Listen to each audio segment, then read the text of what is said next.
First of all, welcome, Fidel. We really put you through the ringer today. It's so Welcome cold. to cold New York City So from warm cold. Buenos Aires. Yeah, well, you just missed the snow. Yeah. Estaba nevando y- No, it's so cold. Yes.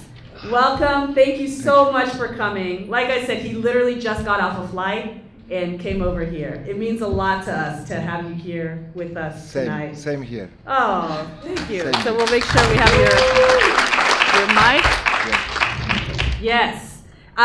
So tonight we're just going to ask a few questions. Do you want us to ask in Spanish or English. Okay.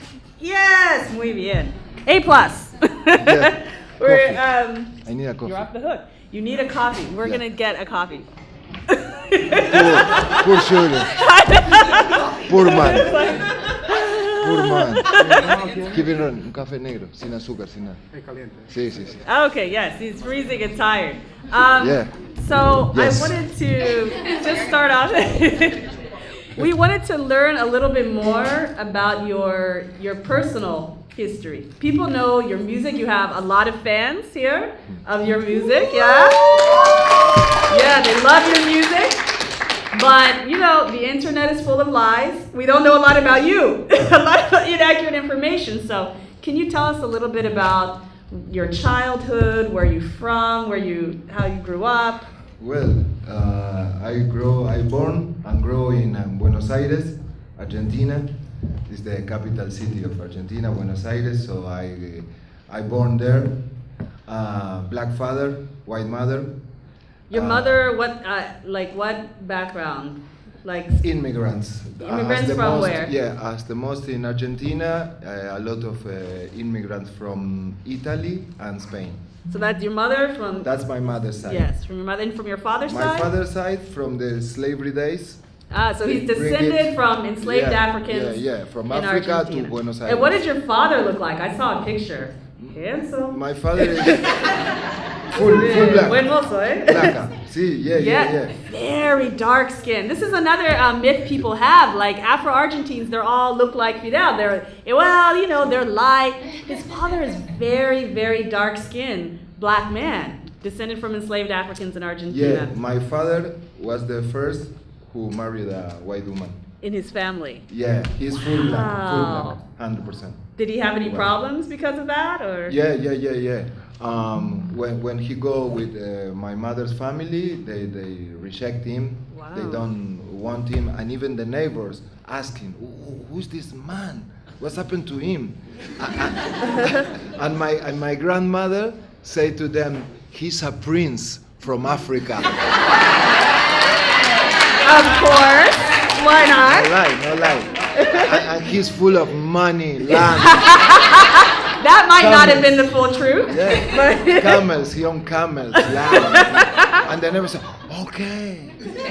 oh. So, yeah, so at least the first thing my grandfather tell to him is he don't say hi, he don't shake hands, nothing. He say, if something happened to my daughter, I kill you. Well, that sounds about right. But Most after fathers. that, they go good. Okay, they and got they along. learn to love him. Yeah. Nice. Now, on your father's side of your family, did you have a lot of influences there? Did you have any other, let's say, black people outside of your family that you grew up with, that you spent time with? Well, a few. But for speak the truth, I grow all white people there in the school. I was the only black child there. You were the only one black in kid all the in school. the whole Yeah. school. Just two, and a girl. And a girl. And a What happened to girl. her? We don't know. She's still around. I'm curious. She's still around. Very nice. And what Yeah, neighborhood is it that you were in? Because I know the neighborhoods of Buenos Aires are very different. Was it a middle class Yeah. area? Was it? Yeah, middle class. It was a middle class area. And in that time, when the people in Buenos Aires see a black person, it's like they make, oh, look, a black man. And Yeah. they used to scratch the knee as a sign of good luck. Yes. They scratch the knee, or if they Of got a black, like a random black for Yeah. black people. If you go there, someone might try to scratch your knee, and they'll tell you, "Oh, let's go along." But that's in the 70s. in the 70s. You know what? I had someone, not my knee, but I had someone grab my arm like Yeah, this. or they try to touch your hair because they say good luck for 2000. them. Or And then again, 2005, and again, 2008. Yes. yeah. Still today, Mhm. this belief that, like black people bring luck. If you, Yeah. touch a black person. Or they touch the golden ring. If they have a golden ring, they touch the golden ring or scratch the knee. When my father see that, he get mad. He completely mad. Start to scream, talk to the person, and he make any kind of things. Yeah, Don't this like is, that. This still happens Yeah. to black people, and unfortunately. I asked him because I was a little youth, and I asked him, but why? Why is bothered? Don't pay attention to them. Keep walking. He said, no, that's racism, and we got to stop that. Very So interesting. He always like that, always. So your father had taught you a lot about racism, even though you were in this very kind of white environment growing up and going to school.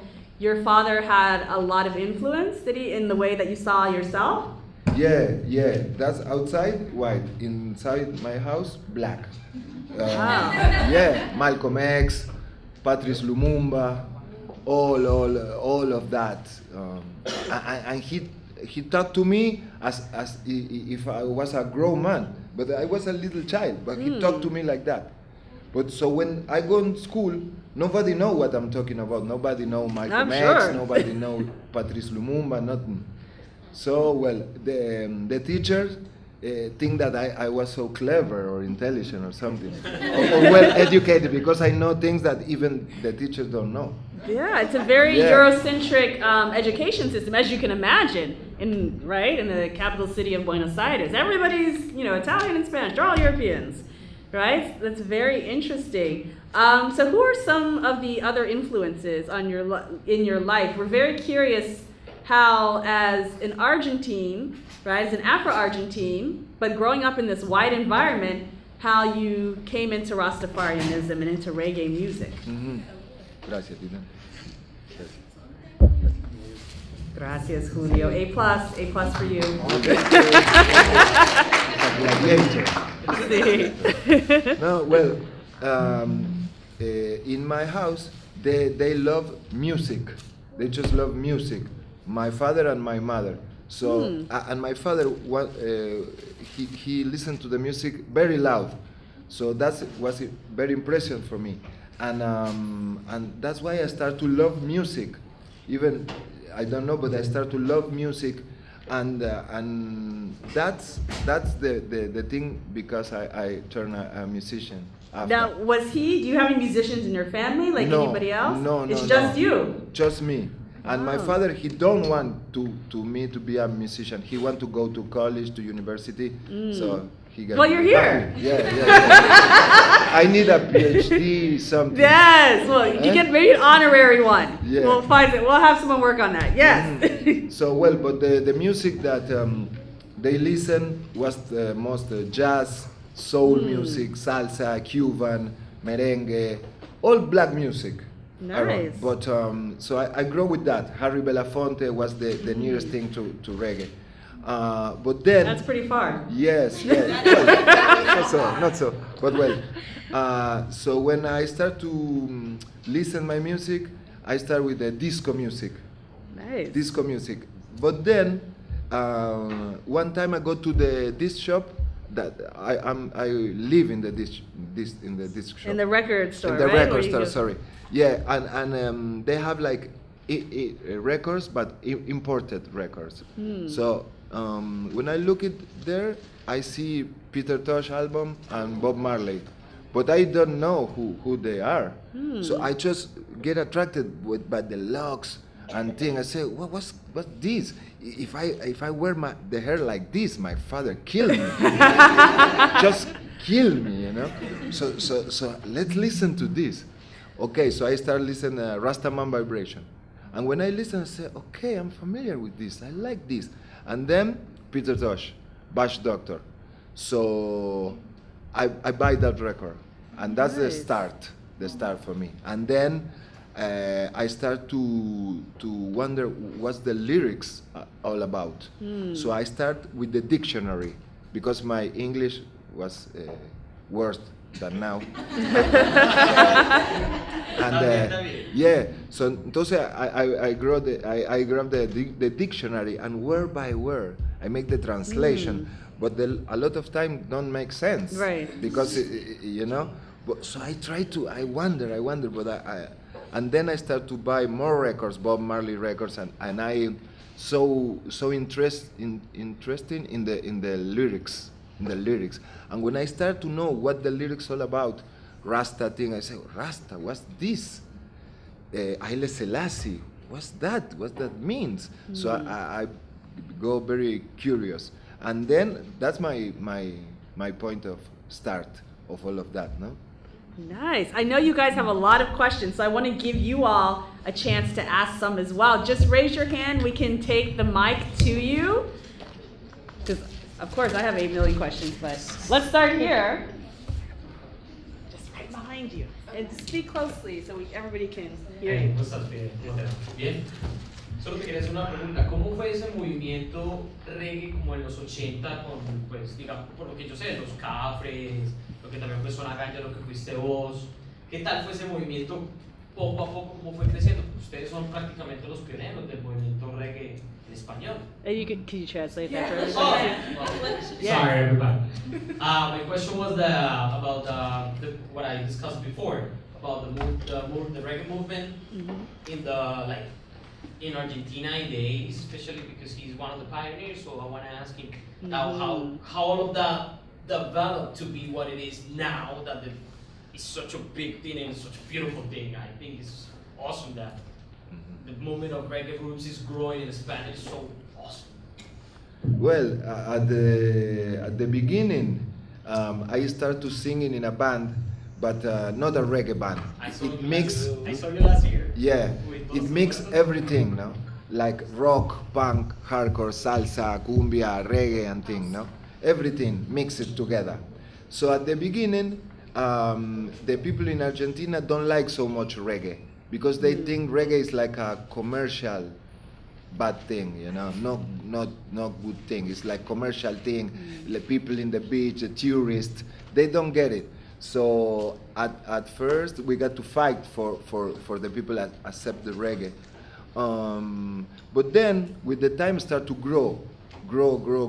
First a few people, and then they start to make groups, and they start to grow and become big, like another genre of music, like rock or pop or anything else.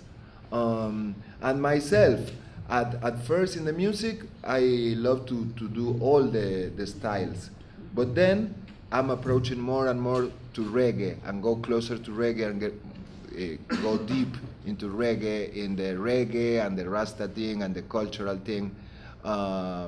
So I start to let all the groups that I sing it before and make my own career. But you know what I love from you that I read one time?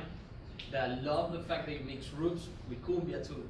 That you take all that cumbia, and mix it with the It's Rasta like, too. yeah. Incredible. Yeah, it's like music is music. Then Yes. it come the styles, the genres of the style. But the music is just music, you know, and you hear it and you feel no pain. Yeah, you decide. Yes. Wait, she's gonna take a second to get to you, right? I can be loud. Oh, you can be loud? Okay. Buenas noches, Fidel. Soy Pablo de Bolivia, estudio en Rutgers University ahora. My question is, growing up, being so unique in your school. Okay. Yeah, that's her Growing job. up being so unique in your school, that was, you think, was a big influence to write the lyrics that you did with Todos Tus Muertos, because they were socially I would say aggressive kind of way, and then after that you change in a positive way, maybe with solo albums, maybe doing the same statement that you want to do, but using another method like love. Because I really like the lyrics that you guys have, and makes you think. But in those muertos, the lyrics were really strong. Do you think the childhood that you had was a big influence to do that? Yeah, yes. Because when I was a child, I want to be like my friends. You know, I want to be the hair. I get to be the want to have the hair like them, and it was impossible because my hair go up and their hair go down. So it was impossible, even if I tried to make like that. But I don't notice in that days. I notice now, not in that days. But yes, that's a difficult thing. And then Argentina is a racist society, no? So as a child, you feel it, and you can't defend. But okay, when I go with my father asks me, what's happened to you? Somebody tell you something? What they tell you? Okay, they tell you this. Okay, next time you tell that. Okay, no forget, eh? Okay. No, you see. So all of that, yeah, start to grow with me, and then my father, he was a fighter, social, with the racial things and the social things. He always in a something.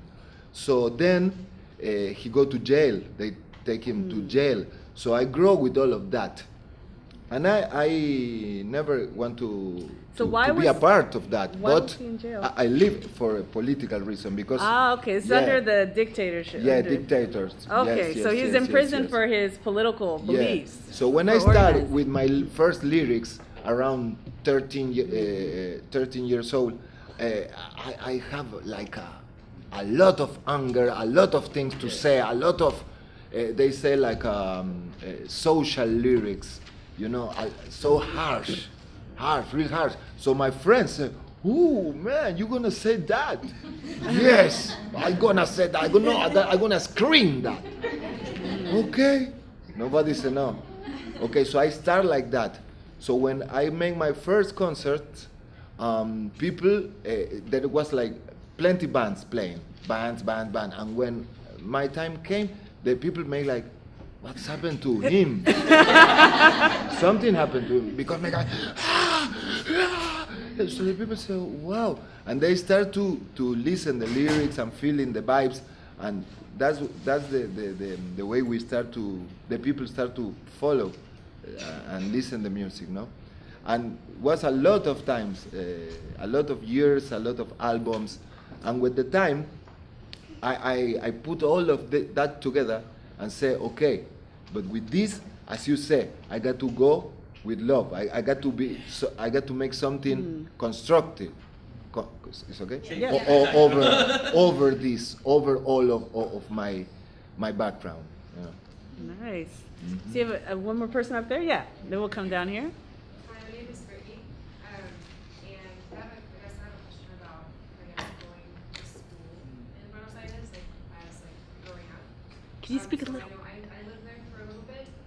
I lived there for a little bit, and I have a few friends there and everything, and I did a lot of research about blackness in Argentina, and I was just wondering. So I guess I've read a lot about and heard a lot about how if you are black and you are going to all these high school and elementary school and everything, how teachers will hold you back because you're black and because they don't think that you are smart enough to go on. I just want to know about your experience with that, and then also when I went down there, the first time I went down there I was okay. Then I went I was there for a while, so I got a lot, I guess, darker, but that's fine because I'm black and that's what's supposed to happen, and so it doesn't bother me. But it was interesting how within a 6-month period of time, how I was treated changed. So when I first went down, it was okay. They were like, oh, well, maybe she's. Then the second time, I guess, whenever I got darker, buses would stop for me, taxis would stop for me.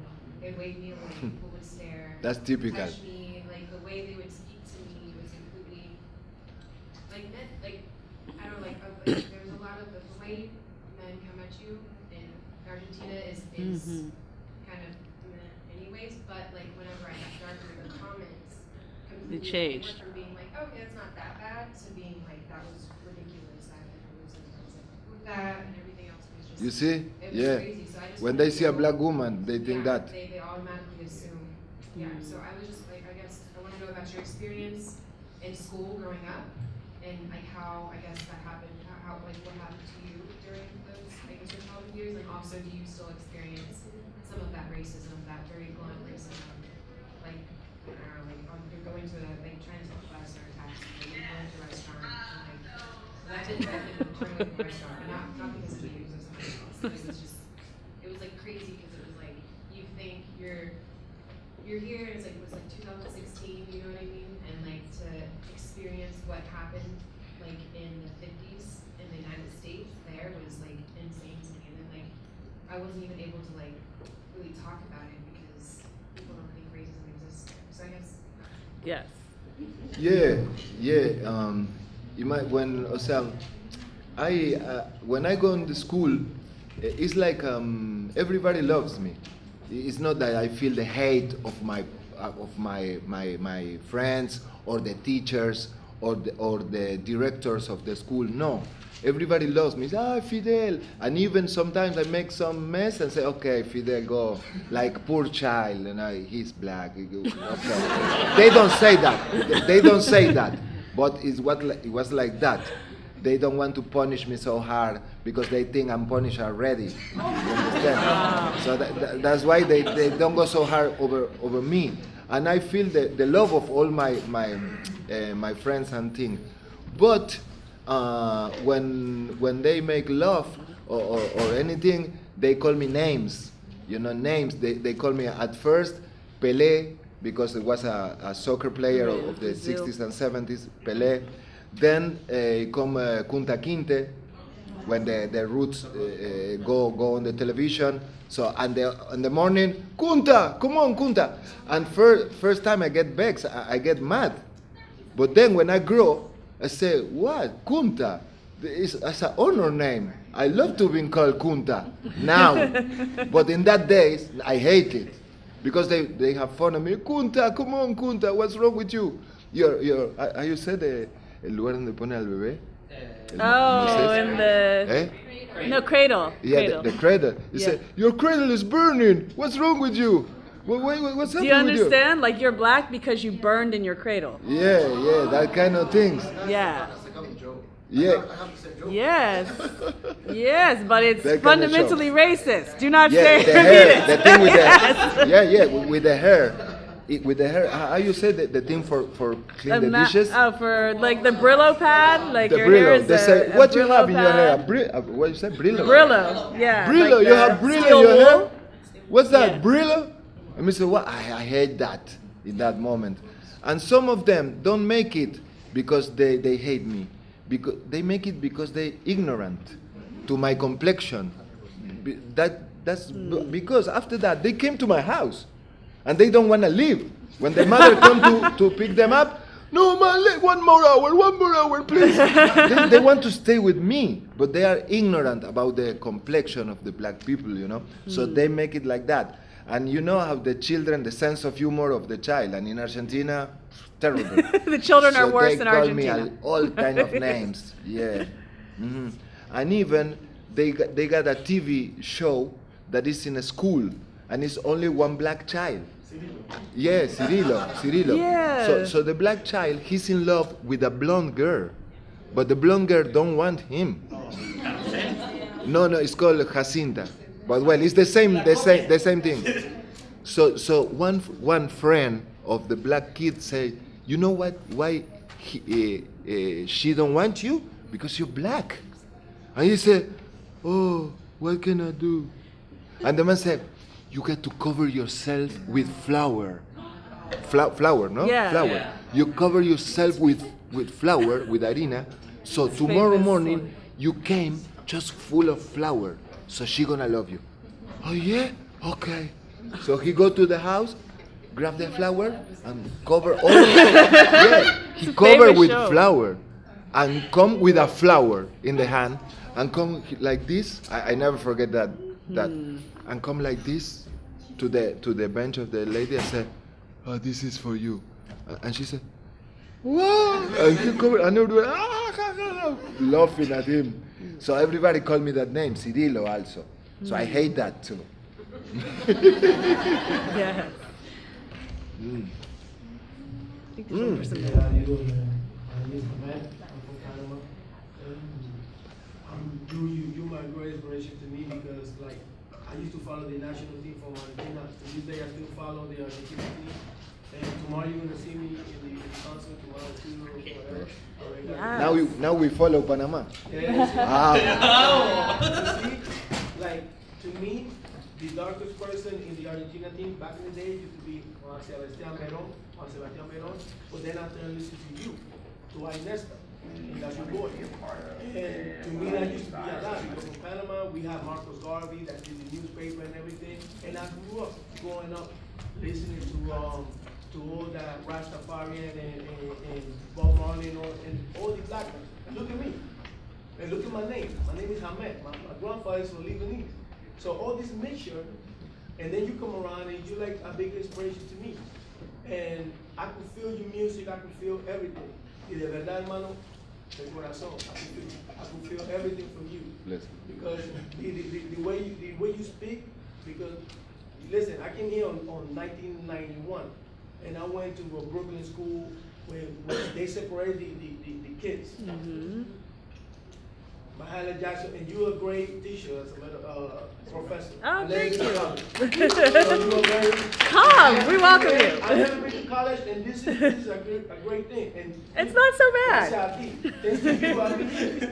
So I went to 391 Mahalia Jackson in Brooklyn, and they separated all the black kids and the Spanish You know. kids, even though they're from Panama, but you were considered black. But they put Yep. the black kid against the Spanish team. Yeah.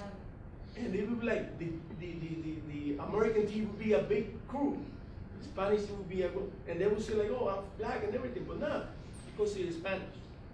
But to me, you're a big inspiration, and I always gonna look up to you like a big inspiration. Like I said, I'm gonna be seeing you tomorrow in the concert or whatever. And yo, your music touched to me Gracias. to the bottom of my heart. My wife knows it, and she knows Oh, it. nice. And you guys, we have the concert info. Just remember, the concert information is there. You guys can still get your tickets. All right, so you can come to the show tomorrow night. We're gonna come down here next, Teresa. Yeah. Hey, ahora estamos con el tema de Colón. Colón, todo lo que está pasando en Colón. See, he knows all these things. Right? Yeah. Porque Colón is the part of Panama where the black people is. That's where we're from. Yeah, and it's the government forget about Colón. Don't help in any way. So now the people in Colón is start to organizing and make protest about because they need the state present there, you know, because there is a lot of problems in Colón. And if you see in all the countries, South America or Caribbean, where the black people live, always the poorest part of the country. Colombia, same. Yeah. Chocó, you go there, you don't have nothing. You're a la buena de And I know Dios. you listen for a lot of things in Peru. Too. Peru. You listen to a lot of Peruvian music. Yeah, Bolivia, que también. tiene una comunidad afro muy grande, Afro-Bolivia. That's amazing, the Afro community of Bolivia. They kind of organize themselves, and recently, about a couple of years ago, they mentioned their king from Africa, but they trace to name him a king. So the Afro-Bolivian, they have a king now, and it's well recognized with the government. Yeah. The government, what the positive thing, it was be able to open to all the ethnicities of the country, because before it was just Bolivian and indigenous, they were not even considered as a Bolivian. Now it's open for everybody, the Afro-Bolivian and the Aymaras. Yeah, and I wonder that some of the black people, them, are before Columbus. You understand what I mean? So some black people is before the slavery thing, you know. But we got to search about that. Yes, the first blacks to arrive in the Americas are actually not enslaved. These are explorers. right? They are Africans Mansa Musa. who. Mansa Yeah, there's Musa. we have a few. We don't have that many names, but there are a few of them that come. The king of Dahomey, no? The king. Yes, who are actually hired by the European explorers for their skills in charting out new territories, encountering new peoples and plants. So the history of black people in the Americas does not begin with slavery, No, No. right? not at all. But that's what you're taught in school, right? That the history of blacks, oh, well, you came here as slaves. Absolutely not. The history of blacks in the Americas does not begin with slavery. Yeah, We have a discovered. we have a couple of questions. Wait, we got you? Where are we? Yes, and we're going to work our way down and wrap our way around to the front. All right? Yes. Fidel, gracias por acompañarnos. Acá están los chips. Yes. Gracias por acompañarnos. Before you arrived, the professor gave an interesting fact that in 2010 it was the option to identify as an Afro-Argentinian in the census. Can you comment a little bit about the experience of the Afro-Argentinian community in the previous administrations and how that compared to today? Like if there was any progress, if you felt it or not, programs, etc. Well, the story of Black Argentine is amazing because everybody think that there is no black people in Argentina.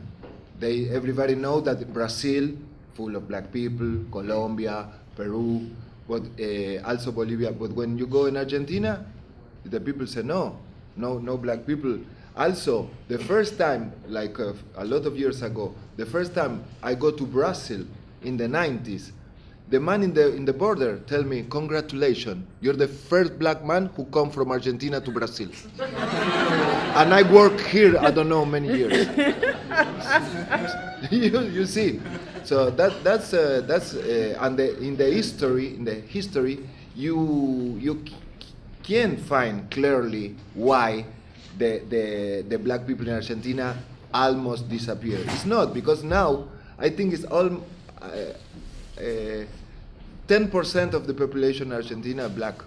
Yeah, but in the 1870, in the 87 was more than the almost Right. 40% or more in the city More of in the Buenos interior, Aires. yeah. Yeah, in that time we have like 2 or 3 neighbors just of the black people. Yeah. But with the slavery, they systematically destroy black people. The amazing thing that amazing, I don't know if the right word, they do in the 80 and something, they make in the army, they put all the black males in the army. So they make like 3 battalions of just black people. Mm-hmm. You can find all You black, can find all it, yeah. Afro-Argentine battalions. It's called the Batallón de Pardos y Morenos. Pardos y Morenos. So what they do, they have like 400 black people, and they put it in the front. Of course. Of course, they go in the front. A lot of them bare feet, and some of them with chains, because they rebel. So they don't take out the chains and they go fighting. So 400 people, imagine, in the front. So the Argentine army go in the back. So nobody hurt them. Yeah. So who die? The black people. But also fight, because they fight for their life. So they are really good fighters. So listen what they do for separate black people. They put the dark black in the front. Then they go light. But all blacks. But the darkest, the full black, and then. And they make, that's why the Europeans, they make so much divisions. You know, they call names. Oh. If you dark black, you're black. If you mix with Indian, you're that. If you mix with white, you're that. They have like 100 different names of the varieties of your skin complexion. But why they make that? For divide. So they teach the light skin black man to hate the dark skin, and they say, you better, because you're light, you're not black, you're mulatto. All the name was bad names, but they say, you better, so we're gonna give you more. To one bread, to the black and to the brown two breads. So you never go together, never unite with the dark. So they start the hate between black people, and we grow with that hate. So when I was young, I see, said, man, we hate each other. We are our own enemies. No white people approach. It's just ourselves, destroying ourselves. And everybody say, yeah, it's true, but we keep doing, because we grow with that. Different, So we got to fight a lot, physically and mentally, for change that with the time, no? Nowadays, it's like nobody cares, It's like they don't care, They don't care about all of that thing. They say, Fidel, you're talking things for the past. No. I said, no, but some of them, that they believe, no? So, what? Todavía se refleja mucho en Se sociedad refleja. actual. Yeah. Absolutely. So that was in the old days, and now there exists a few movements of black people to going together and try to work with the government, asking for money, for help to make concerts, to make this, to make that, but it's not easy. It's not easy. When money comes, some problem comes. So they say, no, Carlos take 100, and the other, no, I take 500. You say, what? You understand? So there is a lot of things that lack, no? But yes, there is movement. But the government use the people, give resources, but just for using people, because now the government in Argentina is very, very bad, very, very, very bad, and don't take care about black and about any people. They are just like how you say, empresarios, yeah. People for businessmen. So they just business, and the people go oof, very, very bad in this moment in Argentina. Right. I would just add the previous administration, the Fernández de Kirchner administration, right, and the Cristina Fernández de Kirchner. That Kirchner is one of the most progressive in terms of racial policies. With all the issues they have on the books, it's probably one of the most progressive administrations that they've ever had. Remember, the census happened under them, blacks getting back into the census, but you had all kinds of recognition that never existed before that. So it was quite dramatic for people of color. Lots of gains under that. We have a question over here. Yes, student. Thank you for coming, and it's worth the wait, that's for sure. To really hear, a lot of wisdom that you shared. I didn't know a lot of this is new for me, so I just wanted to say that. And so, I have several questions, but I'll just ask one. So, I see people in general as not just social creatures, but that we make history, whether we're conscious or not, and that we make history. And so I see you as not just an artist, but as a historian. And so my question is, 50 years, 60 years from now, what would you like the history books to say about you? You talked about Mark, you talked about how other artists, how your father and other people influenced you. You talked about Bob Marley, for example, and how you was intrigued by him. And so what do you want people 50, 60 years from now to say about you as a person, as an artist, and as a humanitarian, historian? Well, it's difficult, very difficult. But no, for as a musician, I want the culture come back, because I think that I learn a lot of things with the music. So I think that it don't got to disappear. The culture in the lyrics got to come back. Some people say, but Fidel, the people want to party. You talking is boring. You want to teach us a lesson in the dance room, and we just want to party to the thing go. So I say, yeah, you don't got to stop dancing and party. When I listen the first time reggae, I dance like crazy, but at the same time I listen the lyrics, and that lyric helped me. but because for one side I got my father's strong will, and when you as a youth you rebel to your father. You don't want to be like your father. Now yes, but when I was a youth, no. So my father said this, I said that. My father want this, I want the other. You know, because I want to rebel. So when I go outside, it's the white society waiting for me. So it was hard for me to go through all of that things, no? But the music with the lyrics, it helped me. Because I take that like mine thing, not the teaching of my father or the orders. I go and listen to music and say, okay, and that thing helped me a lot to go out of a lot of problems that I find in that moment, self destruction, don't love of my own self, you know, and a lot of things. But with the music, I start to help me a lot, and I don't want to put myself on that level because it's too high.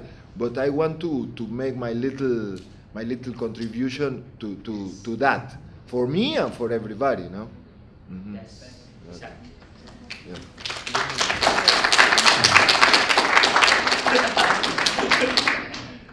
Yeah. Hola, ¿Cómo está? es un honor que vos estés con nosotros. It's an honor that you're here with us today. My question, you mentioned Brazil a moment ago, and I was curious whether you had any sort of Brazilian influence in your music going on, and whether you have, or I'm curious as to what is your relationship to Brazilian music today, or whether the rivalry between Argentina and Brazil extends to the football. Soccer only. right, yes, it extends to music as well, right? So what is that relationship like? I'm curious. Well, yeah, there is relation and influence because in Brazil is pure black music, one, and in Argentina not so much. Even if the traditional music of Argentina is all African base, African roots, malambo, chacarera, all the rhythms are the African rhythms, and they put the guitars on it, or the flutes, or violin, or anything. But the rhythm is the African, the same takuta katum, takuta katum, takuta katum, takuta a morir. That's that. But yeah. As a youth, when we start to listen the music from Brazil for that reason, because it was so fresh, the black music in Brazil and reggae, when they start with the reggae, with the ska, we follow a lot, like Edson Gomez and all the things of the north, especially the north part of Brazil, Bahia, San Salvador de Bahia. That was a big influence for me. And then I start with the capoeira thing, so more and more and more and more. So yeah, was a big influence. Yeah. Mm-hmm. Yes. Hi. Yeah. Hi, my name is Khadija. My question to you is, like, we hear a lot about your father, but what was life like for your mother, being that she was of the racial other, like with a black man? What was it like for her? Well, my mother for that time was like so advanced for the society of the 60s. That a white woman can go with a black man, so you don't see that. So she got to fight. I in that time I'm not even born yet, but I know she got to make a big fight. First with the friends of the college, that they make love because my father, and then because they consider my mother like a too beautiful woman. So say, how you gonna be with a black man? Because in that time, all the black people go together, and the white people separate. So she got to fight first with the friends of the college, then with the family. For me, that was the hardest fight. My grandmother, when she see my father, she want to kill him like that. And then when they get married, well, start a lot of problems to her, and she feel the racism as if she was black, you know, because when first time when I go to first school, how you say, el kindergarten, how you say? Primary school. The kindergarten, my father take me, and in the kindergarten they say we don't have no more place, and my father smell racism. I say okay, no problem, go, and then my mother go with a friend, 2 white people. They go, we're gonna put the children here. Oh yeah, welcome. So my father came in and said, oh, yeah, that's racism. You see? Yeah. No, my father was terrible. Yeah. He go under the door like that, just waiting. I said, when the lady said, yes, he said like, okay, fight. He go like that. You know what? She's my wife, and he is my friend, and he's a journalist. So now you're in big serious problem. And you know a thing, a funny thing. The lady was white, but the husband was Japanese. So when my father came with all the journalists and thing, the lady claimed, no, I'm not racist. My husband is Japanese. And my father said, no, but you're racist. You don't let my child come in. No, please bring your child. Too late. And that's why I go in the cover of some magazines in the 60s with my father, my mother, and me as a baby. After I'm gonna send you the picture. Me as a baby, and my father and my mother, all of 3 together, and the title they say the Argentines are like that also. We are like that also. Also, los argentinos también somos así. In that moment was great, but now I see that and say, this is bullshit, man. What do you mean? Of course, what do you mean? What? Una revista que se llamaba Imagen, que ya no existe más, pero I have the picture. I'm gonna send it to you so for share with everybody. And then there was another problem, because when I go with the and you're gonna feel this. When I go in the school with the white people, say, you're black, don't come here, okay? So when I go with the black people, the part of my family, they say, you're white, why you are here? Yeah. One time, I listened, an auntie, she asked to my father, and your child, what he believe he is, white or black? And I heard, we are all dinner, because it was like un casamiento.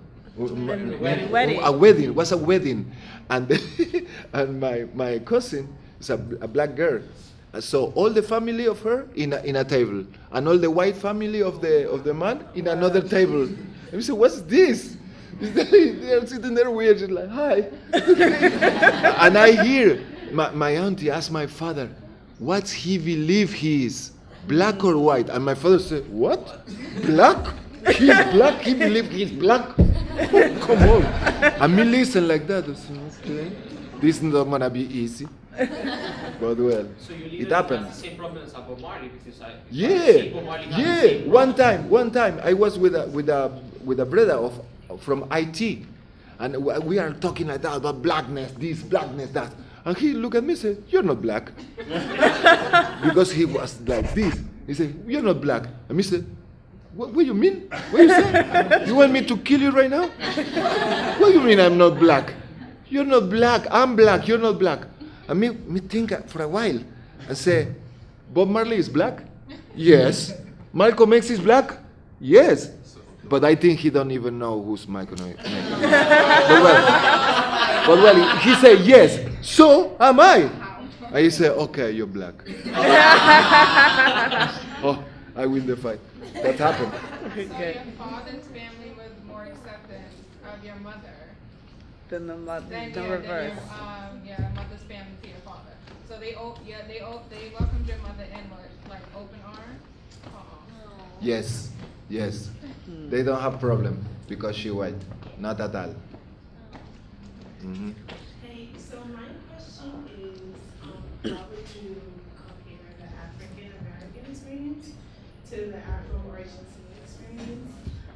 So for me, I'm African American, and lately I used to feel really isolated because there are so many things happening to like people who look like me, and I didn't see like around the world like the similar things were happening. Like, yeah, people like me were dealing with other things, but it wasn't never like how African Americans are dealing with it.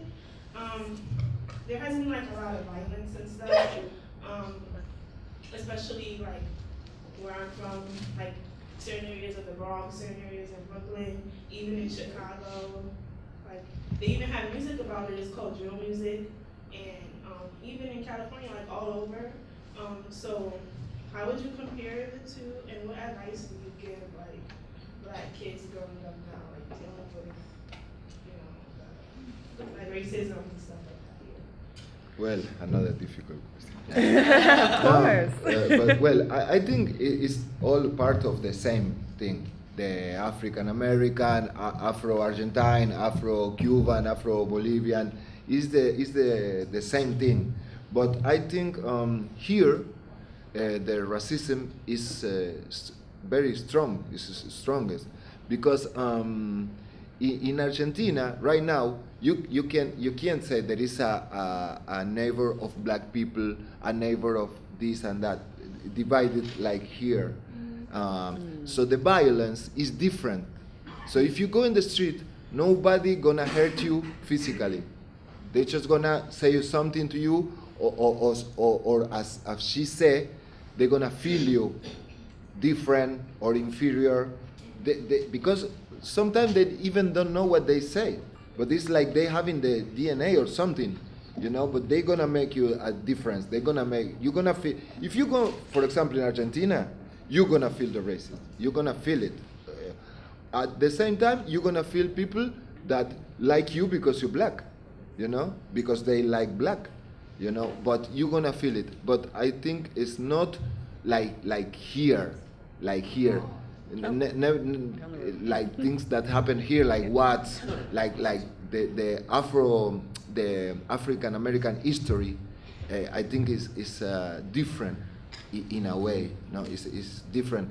But the systematic is the same.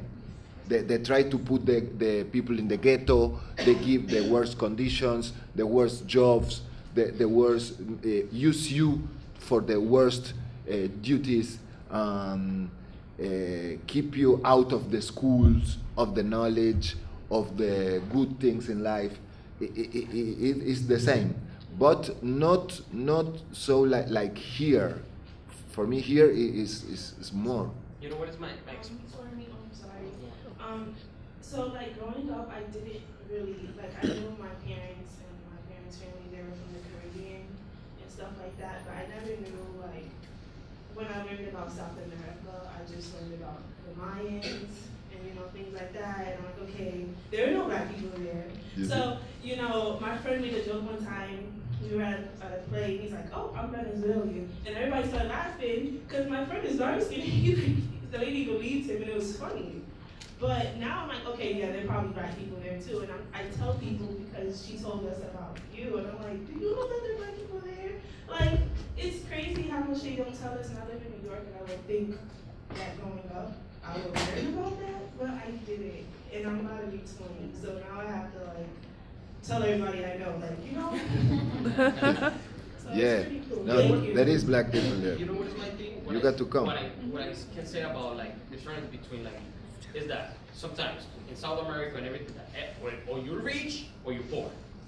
So sometimes even you can be white. Yeah. Everybody's the same too because everybody's poor or everybody's rich. But in America, white poor people are different than Black poor people. So it's not, they don't coincide. Yeah, it's very complicated. It's much more. So they still think they're above us, even though we make the same amount of Exactly. money. No, exactly. That's exactly my point. Over there, we have poor people. So, and I mean, with the poverty, we'll get together too on certain occasional situations too. But when it comes to or you're rich or you're poor, that's actually sometimes the big thing. Eso va con el racismo. No hay blancos pobres. We have a couple of questions here at the front. Yeah. Okay, and then we'll come back down here. Yes, we'll let you two, and then we'll go back down here. So my question is about your experience in Europe and your relationship with Europe. Europe. Yeah. So your mom was with European descendants, and you grew up in Europe with Montenegro, and know the thing. Yeah, and I mean, I guess I'm one of the few old enough to remember. And it was a very historical time in Europe back then. It was the mid-90s. It was, we were, I mean, people in their 20s, we were really looking forward to this, new continent with no borders. And we thought we could achieve this myth of cultural globalization. Was this ideal, and things didn't really go as planned, as we know. We thought Europe would become a cultural hub, and instead it became a cultural hub for nationalism, as I'm told. So I wanted to ask you your experience as an artist while there. I mean, how did you experience Europe at that time, and how do you experience it now? I mean, can you feel it's different? In Europe? In Europe, when you perform there, and I mean, also, what's your relationship with Europe? I mean, you said Argentina is a very racist country. I think Europe is a very racist country as well. And I mean, at the time, in the 90s, somehow I feel like we couldn't be racist because, I mean, we thought we were not racist because we couldn't see racism. But racism was right there, and it's very obvious now. And I mean, I just wanted to know your experience about that. Well, when I go, for example, to France with Mano Negra, that was in the 90s. Yeah, since I touched the airport, they called me, come here. They search me, but even the hair, they make like this. Yeah, what you doing? What you looking? Shut up. Anything, they search all over. What you looking for? Shut up. They search my things like that. They put me out of the line and search me. Nothing they find. Okay, you go. But when I go in the streets, police stop me almost every day. Even in the subway. One time, I go in a car, and the police see me from the street and run into the car. I say, stop. Your passport, document. I said, man, we are in a car in the stoplight. How you do that just to me? In the 90s. And I give the passport. Okay, looky. Okay, go. So, in France, I feel it even more than Argentina, no? That you have the thing, that the taxi thing, that, you can go with the arm like that. You got to put something here and stay like this. Nobody gonna stop you. I don't know why. It's still today. But, obviously, in Europe is very racist. But at the same time, I make in Europe a big experience, because that give me a lot of think about it. And then the people who meet, the relation that we developed together was strong. Also for this subject, because they live there, so they know what's all about. They don't go surprised. But in France, for example, in that moment that I got to stay there a lot of time, you have this neighbor with the Arabs there, with the African here, with the gypsies there, with this, that. It was more like that, no? Similar than here. Mm-hmm. You have a question here? So, first of all, it's such a pleasure to meet you. Same. So I do a little bit of research sometimes in Argentina on the practice of mostly Afro-Brazilian religions that came from the south of Brazil to Uruguay to Argentina, which they're so practiced now. There are like 3,000 temples in Mar del Plata. You can get tens of thousands of people for the festival for the Yoruba goddess Imanjá. And these religions are practiced almost exclusively by people that don't have African descent, either European or mixed indigenous descent. And I've seen that they do a lot of, first of all, the religions have been targeted in Argentina through raids, etc., because they feel they're satanic and different things. But at the same time, these communities are becoming very vocal. They call themselves Africanists and lobby. They sort of take the place as Afro-descendants, claiming like we deserve to be recognized because we are Afro-descendant, Afro rights, etc., when they don't really have African origins. So I was wondering what the let's say, the Afro-descendant population in Argentina was feeling about the rise of these communities and their political activism. Well, it's like now the thing that you say is so popular, so it's like you cannot make nothing about it, you know. But yeah, there is a lot of white people that make the African religion, and they call themselves Africans. And well, you know that's not true. But well, when you say, okay, all humanity come from Africa, I say, okay, you're African too. You cannot say nothing. But as they take so strong that culture, they live it. They live it, so they feel it like that, you know. So, but it's not like a real problem or fighting between the black organization and the Yoruba and Afro religion things. It's like nobody say a thing, no? But it's interesting why that happened. I think we just have a couple more questions. Yeah.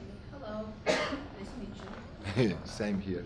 I was wondering, since the census, you guys were talking about the census, and that means you have to now acknowledge this group of people. Once you acknowledge this group of people, what has changed?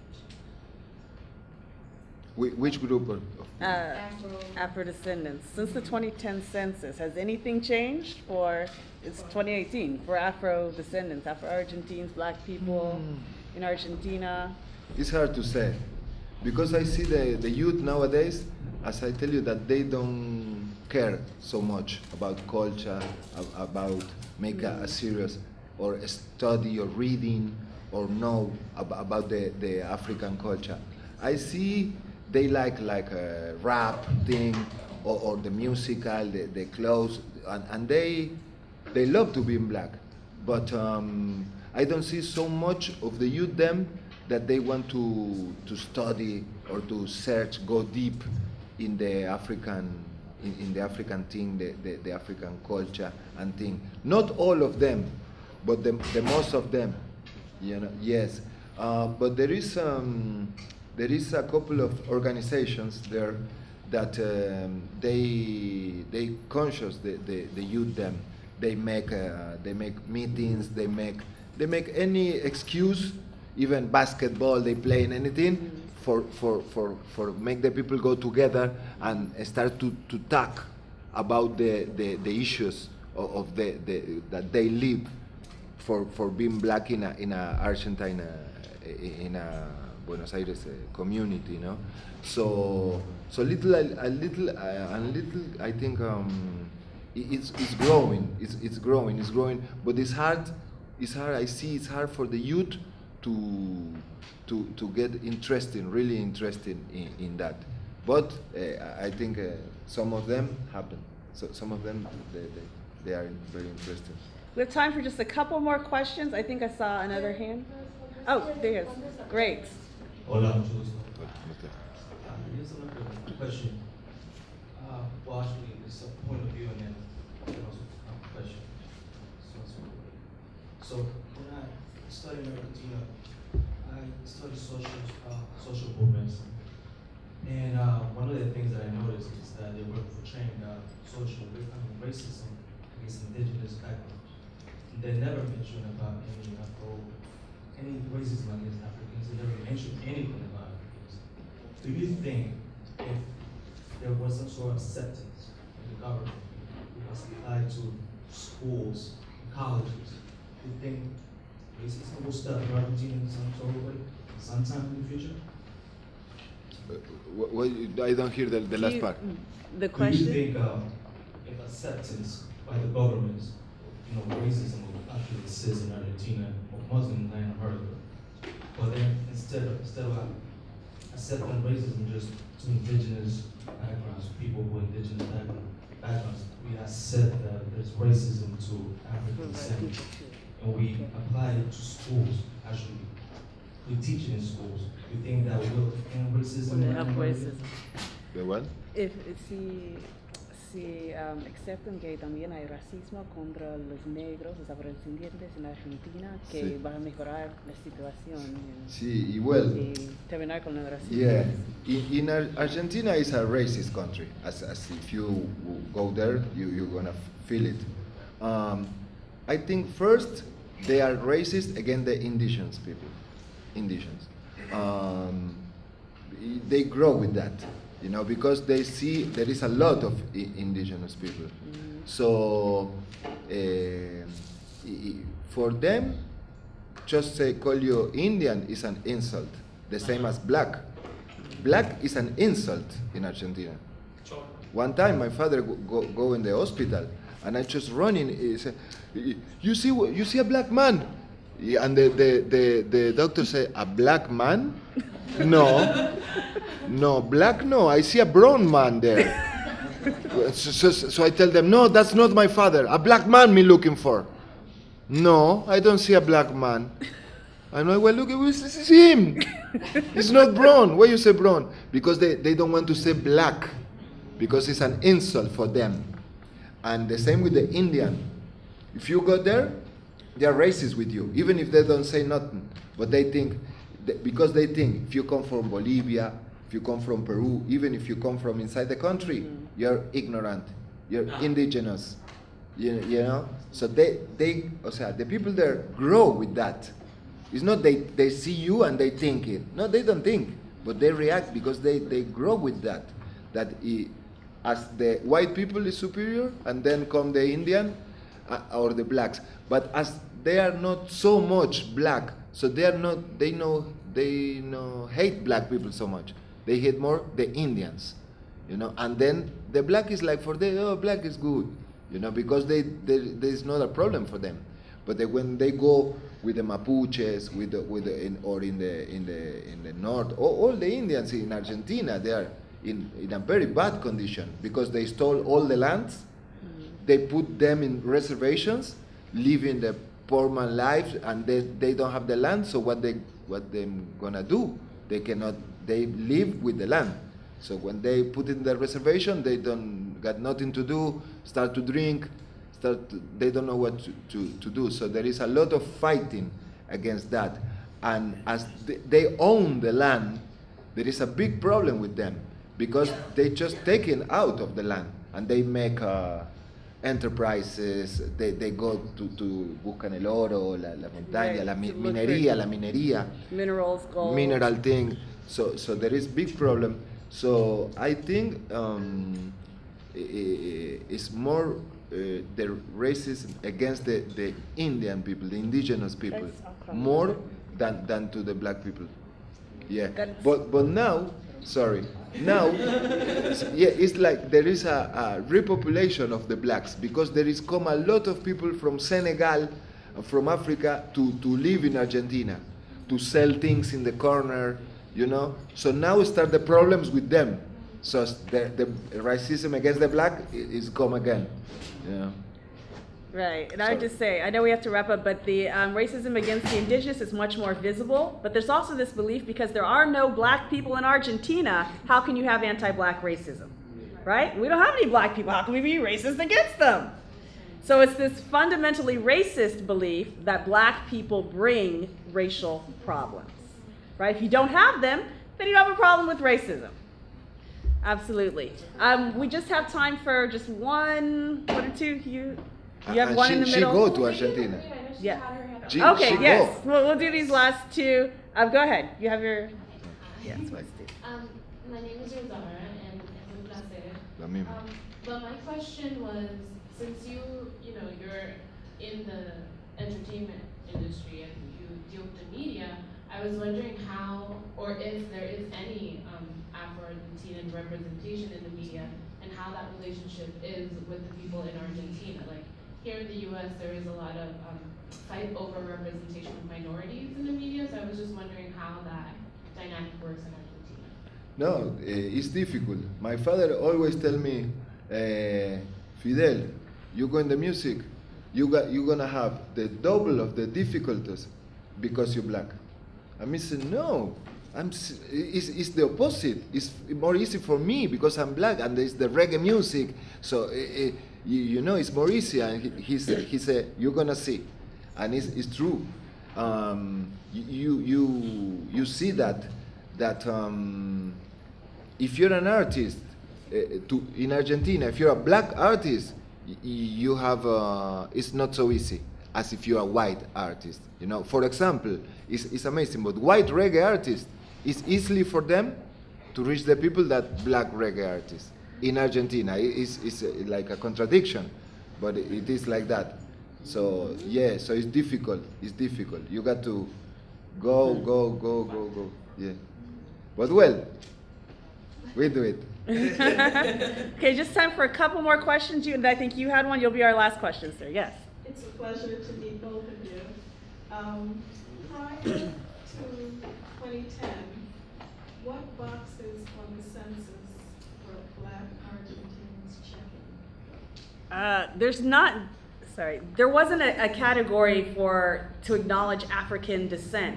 There are categories that acknowledge mixture, but none with African descent as part of that mixture. So I forgot what the racial terms that they used in the 2000 census were, but they never had anything that would indicate that you were a person of African descent. So if you read the work of George Reed Andrews, I mean, it's a very old work, George Reed Andrews, the Afro-Argentines of Buenos Aires. He talks about all the categories that have been used over time that Afro-descendants that indicated African descent, but how they were removed by the end of the 1800s. So you just had to call yourself something else that could indicate mixture, but no African descent. So yes, you have to, if you look at his work, he'll actually give you all of the terms. I don't remember what was on the 2000 census. I don't remember off the top of my head. Thank you. Yes, and then one in front of me. When is your book coming out? That's a great question. So many people. I think my boss would like to know too. Give it another couple of years. Exactly. You guys will know. Stay tuned. I will definitely let you know. One more question, and then Let me say something. Yeah. Sorry. And I don't know if you know that Judy, she go in Argentina. Yes. That's what it feels like. So what you feel when they looking at you? Oh, when Argentina. Everything you said is very accurate. Yes, that you see black people, regardless of their origin, especially the issue of gender, as the young woman up there was mentioning, that exacerbates everything. But with time, that's when you really notice, right? That all of these kinds of really harsh forms of racism and discrimination and the way people will talk to you and treat you, right? That completely changes as well. Absolutely. Everything you said, a lot of things. I mean, I've been followed in stores that I go to like every week. I'm always at the pharmacy buying the same, it's like, and it's the same guard. Like, my schedule, But these kinds of things, a lot of similarities here. But people are always surprised to hear about these things in the context of Argentina, right? Well, they don't have black people. They shouldn't be racist against black people. So for some reason, even though anti-black racism is a global phenomenon, that somehow Argentines find it surprising that it could exist in their country, even though they are connected to the rest of the world. These ideas about race are circulated internationally. They're circulated across the globe. And Argentina is very much a part of what is going on globally. Yes, good question. Last question. I have a question about what do you think of this normalization of racism in this country? You mentioned that it's very strong, and I live here, and you're saying that even in Europe, is stronger. So sometimes I believe that as a new generation, that you're saying, young people, we get used to stupid jokes, like we were laughing, and like you're saying, before I get mad, now I get used to. So what do you think about, because I know you since I was a little kid, I see you fresh, thank you. I saw you with Lumumba, great. But my question was how do you think about racism being normalizing in societies and you strongly with your lyrics that you have, a friend of theirs mentioned it, they have very strong lyrics when you were a kid, and suddenly you soften it down and just make it into a love movement, which, in my opinion, is not the way to fight, because it's very pacifist, and we know since a long time that with peace we don't get nothing. Malcolm X said, and so how do you think about this normalization, especially with the jokes, you know, about that?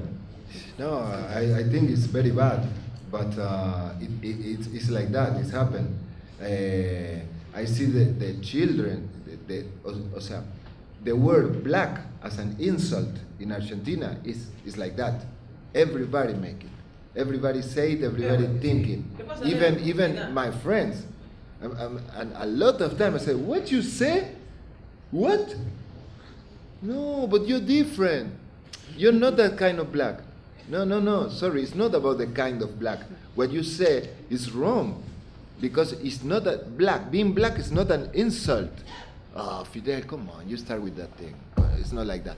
But as you say, it's normalize it in the people, and the people use it as a common word, a common thing, and don't think they are racist, or they don't think that they didn't even hate you, because they don't hate you, but they say it because they learn to say it. It's popular words, you understand? Even if they don't hate black, they don't hate Indians, but they say it as an insult. So it's like we cannot go out of that. Just when we hear it, say something. Say, no, you cannot say that. You know, or I got friends that say, one time I hear my friend, he said, what he said? She's hot like a black woman in a dance. And he said, what you say? Say it again. That she's hot like a black woman in a dance. Why you said that? Why you got to say black woman? I don't understand. It's nothing wrong because black woman is hot. No, but you say as an insult. Because she's hot like a black woman in a dance. What do you mean? You know? Oh no, Fidel, I don't understand you. Come on. You know? So like that, woof, you got a lot of things that are normalized in society, and even people who is not racist say it. Because as I said, in Argentina, for example, a lot of people is ignorant. It's not racist. It's ignorant. They ignore the complexion, the history, because they don't care.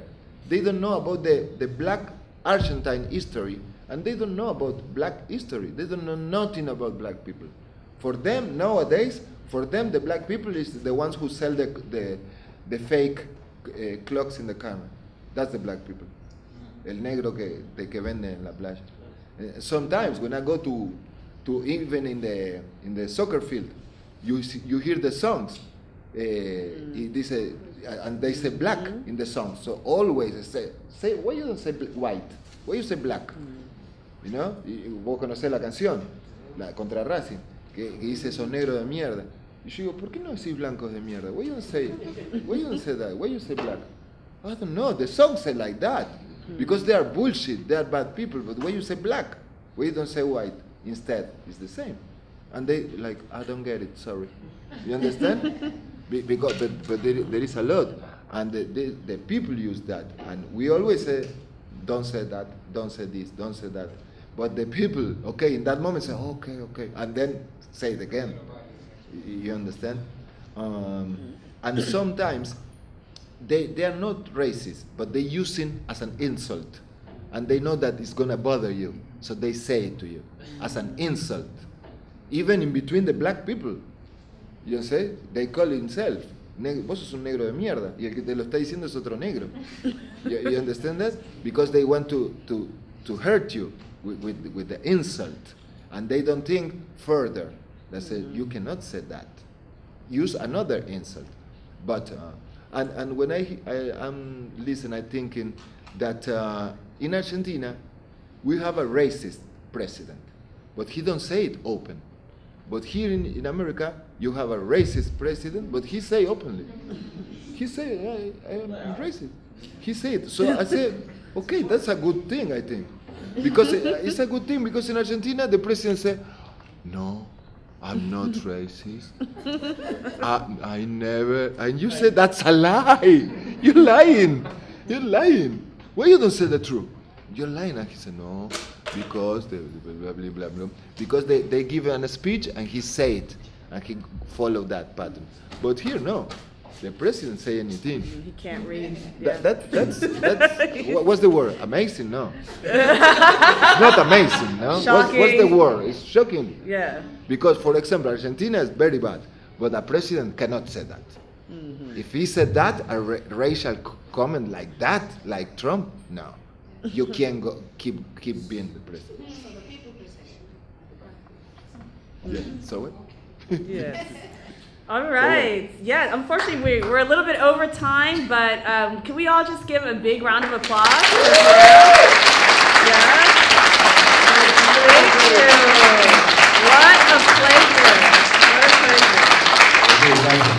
I mean, such an honor and a pleasure to have you here with us. And of course, you guys, you see the up above. He has the concert tomorrow night. You guys can still get your tickets.